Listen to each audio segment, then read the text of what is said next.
and you know we just lost another star, PMD Rock, and your song "Black on Black Crime" is fit perfectly, man. I couldn't believe that I'm interviewing you at the same time of all this madness, and we're losing a lot of rappers out of hip hop, especially the young ones. So, how did that go?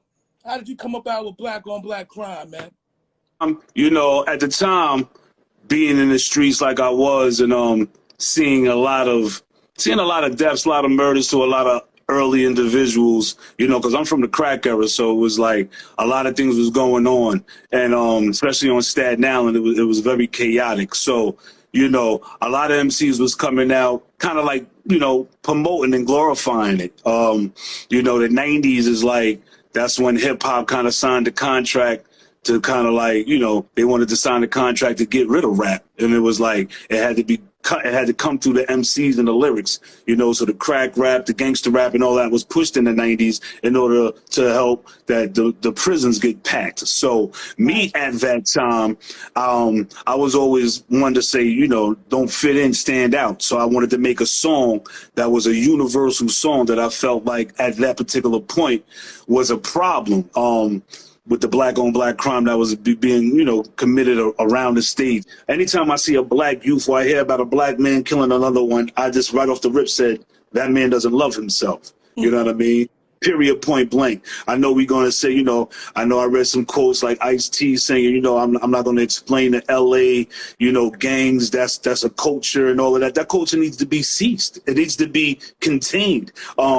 Individuals like yourself, like Ice-T and all of these individuals who made it from out of there, they have to be the strongest voices. They have to say, you know what, love yourself. This culture is not working. This culture that we have developed, whatever, created back in, it was meant to be, Bloods and Crips was meant for black upliftment and joining together and building up the community.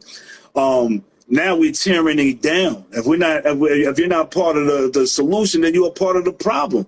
And so we can't think for 1 second that the drill music and the music that's being promoted or whatever the case may be is not highly influential on how these kids are acting, whether they're interacting with drugs, that's distorting their thought pattern, that's making them go through things, and then they're influenced by older peers who, you know, these young kids, they use the young ones to go commit these crimes because you know what? You can get out in 10 years, 15 years. A black body really means nothing. You might get out in 5 years. So this concept has to really be, like I said it back in the '90s, black on black crime has to stop. It's time that my people start reaching for the top.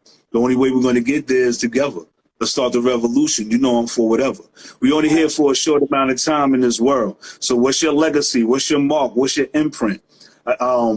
That song, unfortunately, is still relevant today's time.